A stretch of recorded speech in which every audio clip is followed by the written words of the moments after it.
All right, West Coast, you're listening to Long Beach Radio. Jeff Johnson here, joined by Kim Hoag from the Pacific Rim Hospice Society.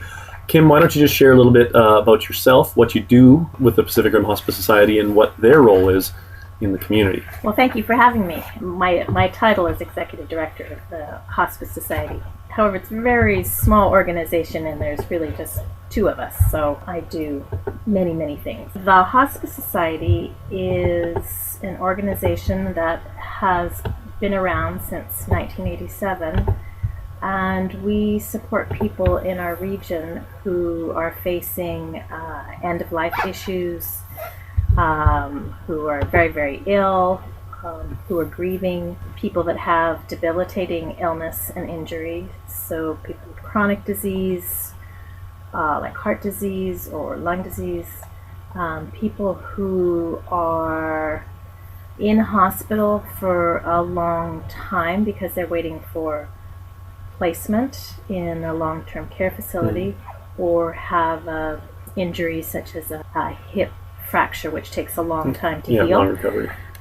In our region, we do have assisted living in Ucluelet, but it is for people who don't need 24-hour care. So anyone that needs more care than that has to go out of our region, usually to Port Alberni, and there's a long wait list. So it's not uncommon for people to basically be unable to live at home and living in the hospital for months while they're waiting. So because we are a smaller organization in a smaller region than, say, Nanaimo or Victoria, we're able to fill some of the gaps. For example, the hospital doesn't have volunteers. Because we have such great volunteers, of well-trained, wonderful, compassionate people, they can do things like visit people in the hospital, so people don't have to be at end of life or grieving to receive hospice services. So you mentioned volunteering, helping or being with people in the hospital. That service, not necessarily a medical treatment or anything like that, but just providing companionship and maybe just base assistance to people who have needs that are in the hospital dealing with end of life or chronic illness or what have you. It's companionship. So visiting people, playing games, talking. Usually it's talking and listening. People can be quite lonely in the hospital. There's the hospital staff is fantastic, but they're very, very busy. What hospice volunteers have, what hospice has, is time. Yeah.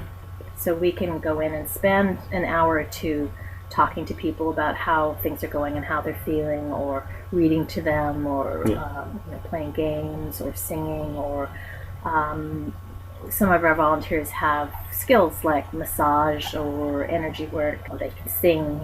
So we bring all that when we support people. You mentioned volunteers quite a bit, very fondly, and their great training. What goes into becoming or training a hospice volunteer?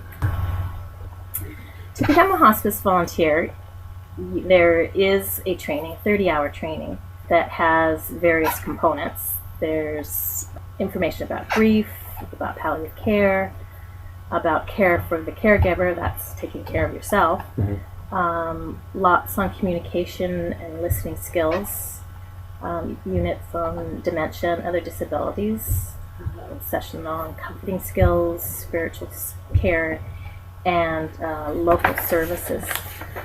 So people that are interested in becoming volunteers usually give us a call to sort of find out what it's all about. Then they can decide whether it's something that's right for them. And I think people find from the training that it is a really wonderful experience, and there's end of life is all around us. I mean, people have parents and grandparents that are getting older, friends and relatives who are grieving. So the training prepares them to be volunteers, but also prepares them to be able to participate more fully in life. Loss is part of life. All right, Kim, you mentioned earlier that out here on the West Coast you serve a smaller community than many hospices might in other places. Is it a little difficult? Are there different challenges specific to the region for hospice?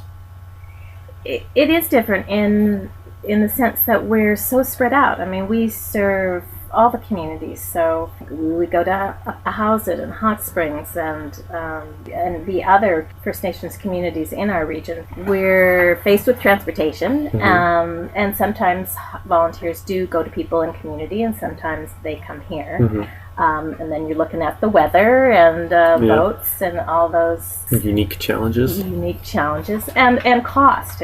It's more expensive to serve people out here. It's because we're so spread out. And people need to be trained in the prominent cultures here as well. So, and a lot of funding agencies, they do not fund travel. I don't know why not. I guess because they don't have our situation where travel is is a big part of providing service for our region. So that's one of the costs that maybe some of your other funding might not help meet, but donating to the Hospice Radiothon today could make it possible for us to serve some of the more remote communities out here. Exactly. So in addition to the service of volunteers, I know Hospice provides other resources for the communities or people about. Can you tell us a little bit about that? Sure. We talked a bit about volunteers visiting people in hospital and going into communities and visiting people.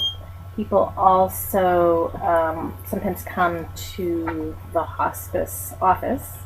For some people, maybe aren't ready for one-on-one support. We do have an extensive library of books with information at a library in Hewlett at the West Coast Community Resource Society offices. In the library, there are books for borrowing and lots of pamphlets for people to have. We also offer group support, grief groups, caregiver groups, and workshops. So we seem to do workshops about once a year on various subjects. Suicide, we've covered dementia, communication, self-care, grief for teens, grief for adults, advanced directives.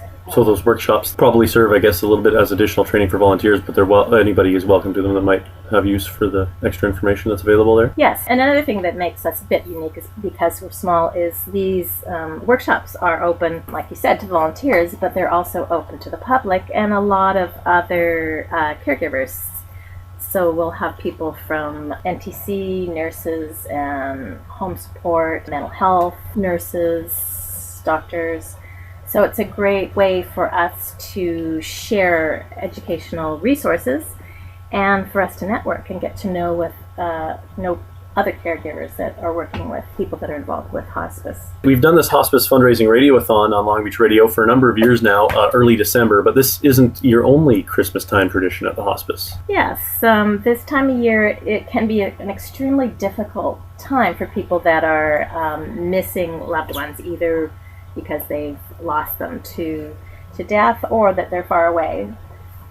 So what we do is put up trees, we call them remembrance trees, in the post office in Hewlett and Tofino and the health clinic at Tatsu. And with those trees are tags that are shaped like Christmas ornaments. And people have an opportunity to write the name of someone that they're missing, maybe write a little message on them, and hang them on the trees. This is a bit of a ceremony that is helpful for people, and they have a visual reminder that they are not alone, that all the tags on the trees are from people who are feeling like they are. And I think that's very healing. In the new year, we take those tags and very respectfully do a ceremony with them. We have poems and songs, and we burn the tags in Sobo's beautiful outdoor fireplace, completing the ceremony. Well, thanks for coming in to discuss hospice today, Kim. Before we go, is there anything else you'd like to add? Yes, I'd like to thank all the volunteers who've given so much of themselves to support people this year. Volunteers really are the heart of hospice. They're the most compassionate, joyful, caring, amazing people. Those are the kind of people that are attracted to becoming a hospice volunteer. And it's a lot of fun working with them. And I really want to thank you, Jeff, and Long Beach Radio for hosting the radiothon. Because of you and the generosity of the people and the businesses in our communities, hospice can continue to do the good work that we do. And I thank you from the bottom of my heart. Well, thanks for doing what you do, Kim, and thanks for taking the time to talk with us.